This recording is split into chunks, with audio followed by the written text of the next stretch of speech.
Assalamualaikum warahmatullahi wabarakatuh. Waalaikumsalam warahmatullahi wabarakatuh.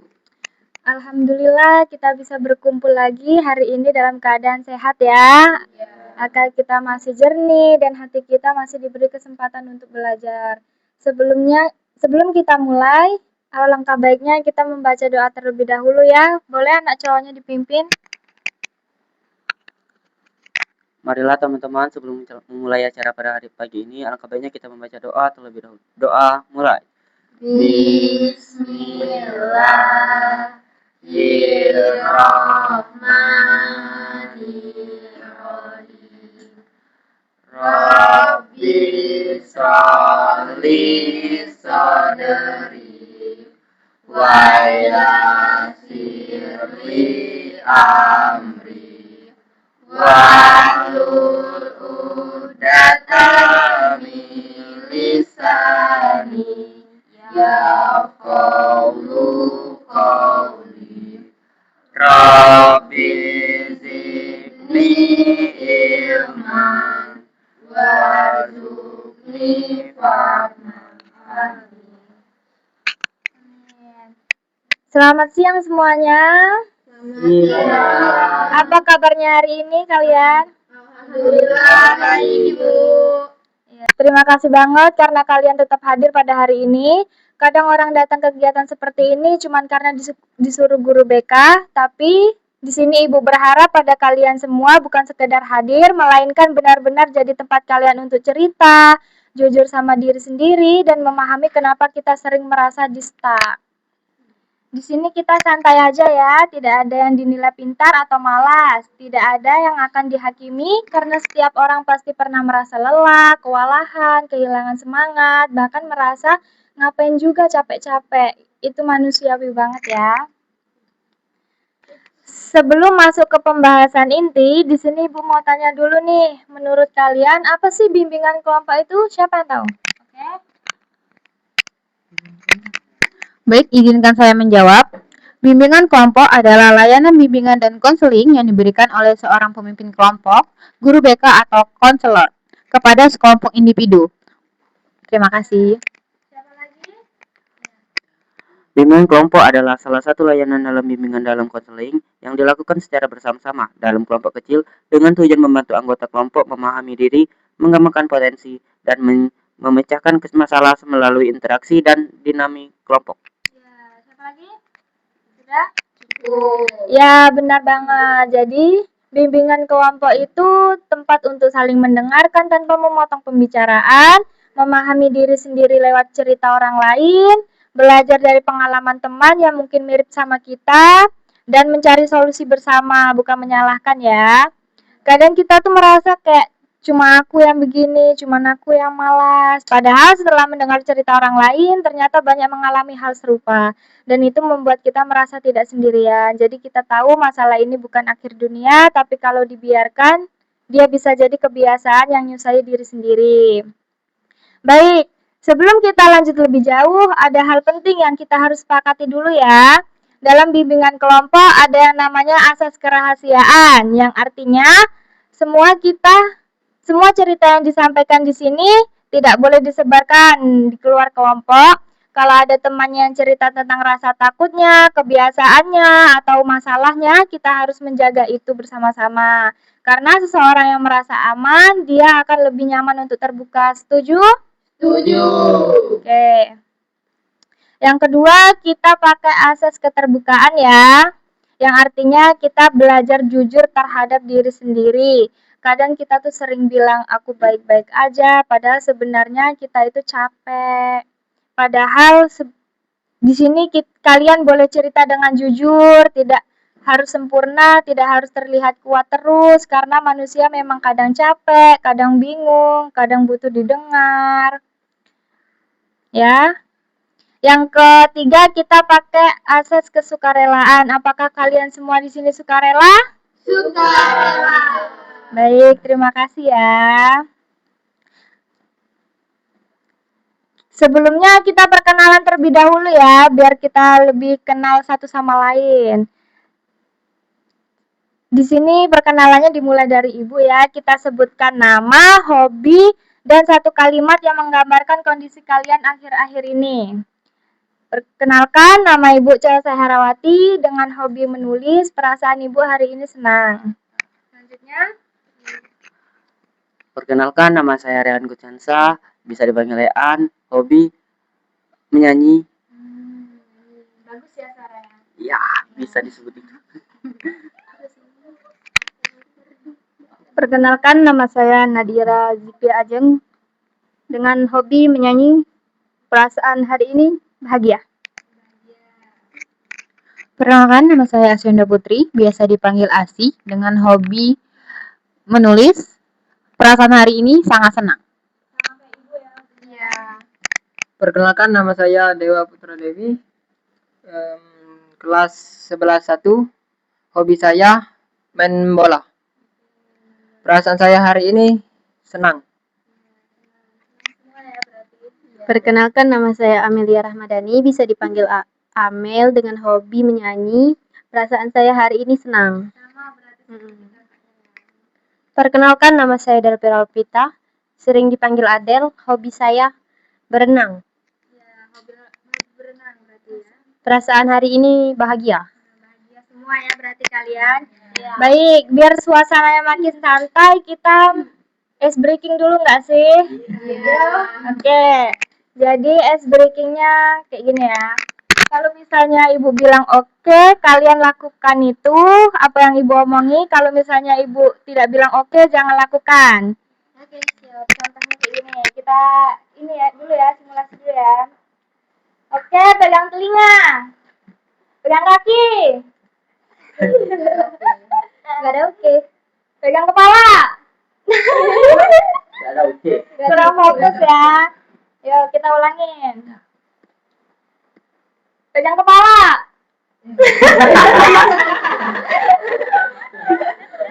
Kurang fokus. Oke, pegang telinga. Pegang kaki. Oke, pegang tangan. Pegang kepala. Pegang kaki. Oke, pegang baju. Oke, sudah fokus ya semuanya? Ya. Baik, sebelumnya di sini Ibu akan bertanya nih sama kalian semua. Apakah kalian pernah menunda-nunda tugas? Pernah. Nah, biasanya kenapa kalian tuh suka menunda-nunda tugas? Siapa yang bisa menjawab?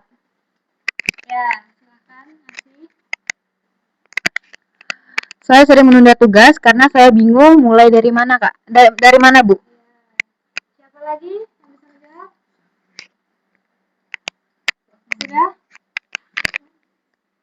Siapa lagi? Sudah? Nah, kadang orang menunda itu bukan karena malas sepenuhnya ya, tapi ada yang merasa takut gagal, takut hasilnya nggak bagus, takut dibandingkan, takut juga dianggap tidak pintar. Itu namanya fear of failure, dan itu wajar banget ya. Pernah nggak kalian itu semua merasa tugas itu berat? Pernah? Nah, kalau tiba-tiba moodnya jadi buruk, itu kalian biasanya ngerjakan tugas nggak? Jadi males ya. Di sini Ibu ngambil permasalahan kita yaitu SKS ya. Tahu nggak apa itu SKS?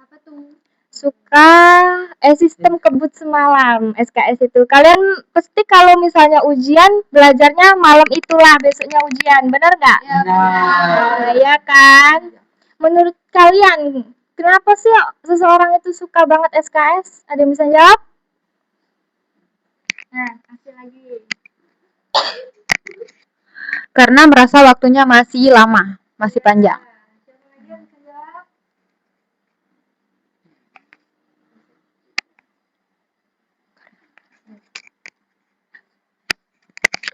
Terlalu nyaman main HP. HP itu candu. Iya, sama itu juga kalau main HP juga candu ya. Jadi penyebab SKS itu bukan cuma malas ya, bisa karena yang pertama ada rasa takut gagal, takut dinilai jelek, takut malu.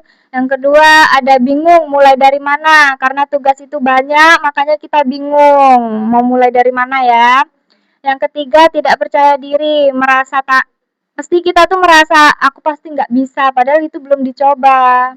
Yang keempat ada distraksi, HP, game, media sosial. Yang kelima ada tidak bisa mengatur waktu, kita tuh nggak punya jadwal, ngerjain semaunya gitu ya. Apa kalian di sini ada yang bikin jadwal belajar, main HP gitu? Ada, Asin bikin jadwal. Oh bagus Asia. Yang keenam nyaman menunda, karena menunda itu lebih enak daripada mengerjakan, benar tidak? Ya. Di sini Ibu akan bahas tentang HP dan distraksi. Sekarang coba jujur, rata-rata kalian main HP berapa jam sih selama sehari? Ya, dimulai dari sebelah kiri Bu. Dimulai dari bangun tidur, makan sambil main HP juga, sampai tidur lagi. Tidak ada berhentinya berarti. Cuman rehat sebentar. Rehat sebentar. Kalau Ah. baterai ya. Kalau aku sih 5 jam mungkin itu hari biasa. Kalau weekend bisa 8 jam. Lama banget. Enggak mandi? Mandi Enggak. Lanjut itu ke situ. Kalau aku sih berhentinya pas tidur doang sama mandi. Selebihnya main HP terus. Biar kalau makan juga main HP. Ada temennya. Ya. Kalau ASI sih 10 jam. 10 jam. Berhentinya cuma waktu habis baterai. Benar. Itu beda. Itu tuh sambil ngecas. Kalau habis baterai HP ini habis ikonya. Oh, ya. Nah, kita tuh kadang merasa cuma bentar, padahal tanpa disadari waktu kita habis banyak dalam main HP itu ya. 1 jam di TikTok, itu sama dengan 1 bab materi yang bisa kalian pahami. Kadang bukan tugasnya yang sulit, tapi kita terlalu sering terdistraksi sebelum menilai.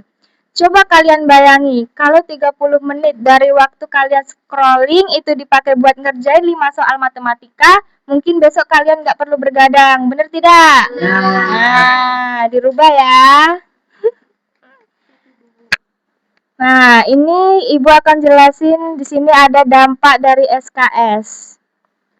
Coba Ibu tanya sama kalian, apa dampak SKS yang paling sering kalian rasakan? Siapa yang bisa jawab? Ya, gantian ya. Sering bikin ngantuk waktu jam pelajaran. Ya, benar. Stres, jantung deg-degan kalau besok dikumpul. Deg-degan ya. Kurang tidur, mata perih, kepala pusing. Siapa lagi? Stres, ngantuk di kelas. Iya, soalnya itu begadang ya kalian. Nah, kalau dilakukan terus-menerus dampaknya bisa panjang. Yang pertama, bisa mengganggu kesehatan. Imun kita menjadi turun, gampang sakit. Yang kedua, emosi kita menjadi tidak stabil, gampang marah, gampang nangis, dikit-dikit. Siapa di sini gampang nangis? Ya, gampang nangis ya. Terus yang ketiga ada fokus belajar menjadi menurun, susah konsentrasi kita ya. Yang keempat ada rasa percaya diri ikut turun juga, merasa aku memang nggak bisa gitu ya. Padahal sebenarnya kalian itu bisa, cuman kalah sama. Di sini Ibu mau kalian semuanya dengar baik-baik ya.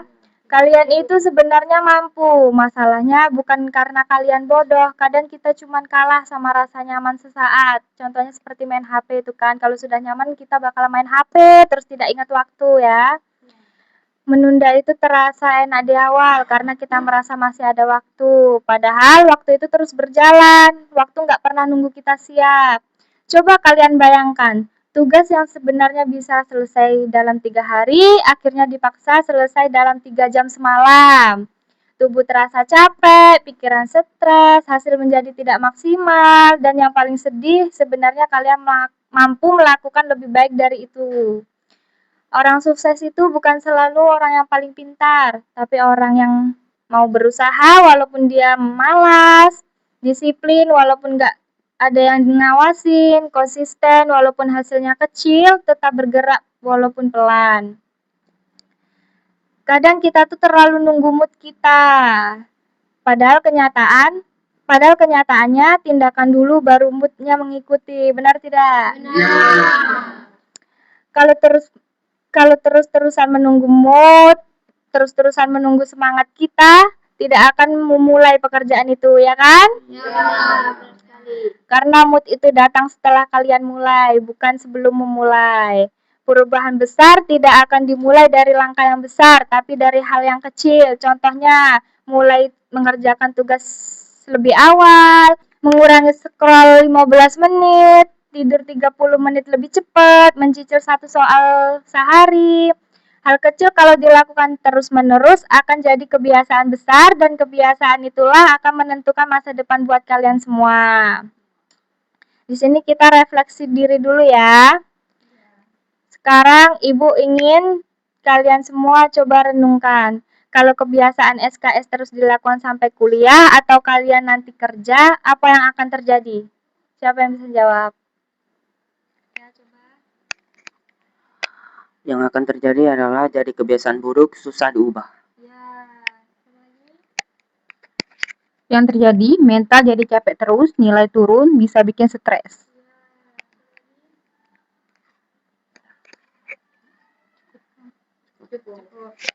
Nah, berarti sebenarnya kalian tuh sadar ya apa dampak ke depannya. Sekarang pertanyaan kedua, apa kebiasaan kecil yang ingin kalian ubah mulai hari ini? Dimulai dari sebelah kiri, Bu.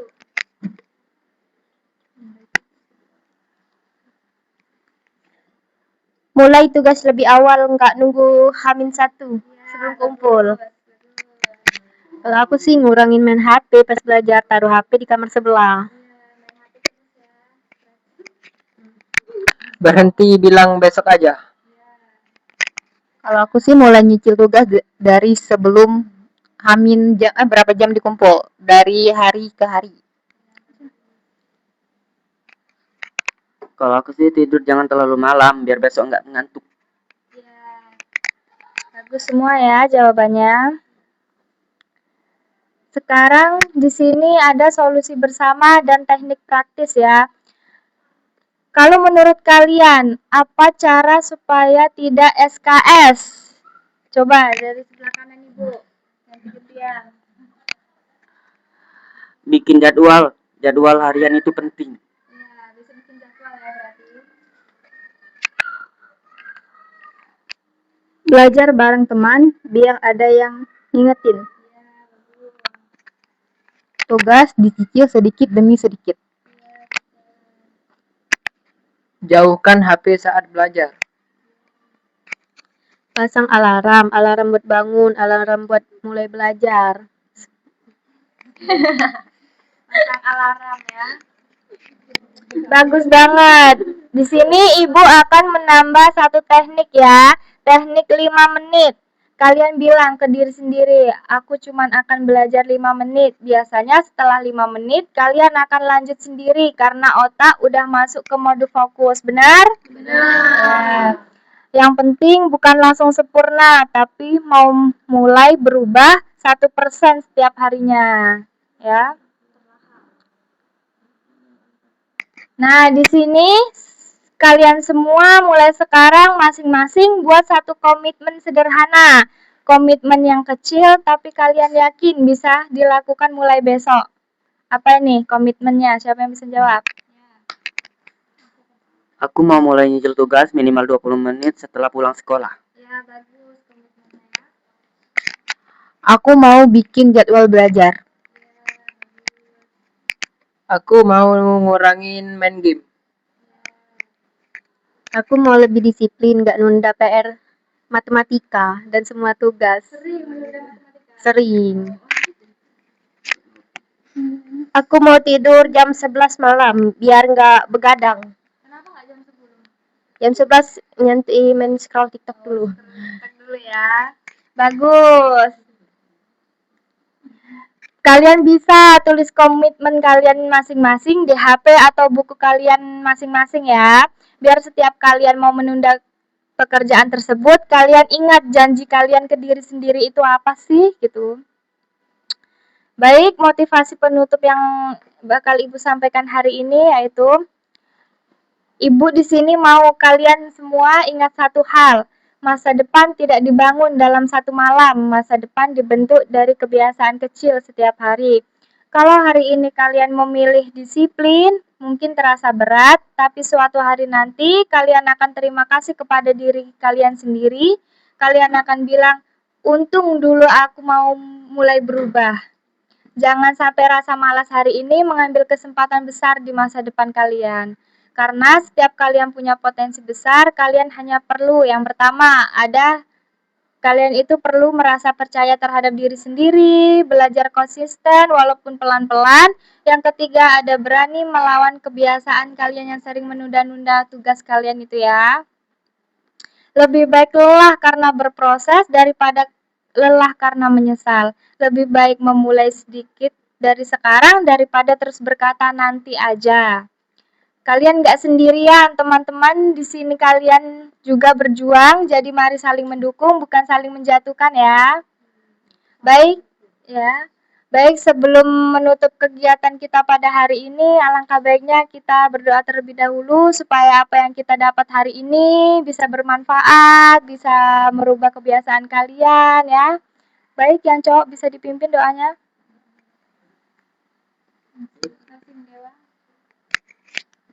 Sebelum menutup pembelajaran pada hari ini, alangkah baiknya kita membaca doa terlebih dahulu. Doa mulai.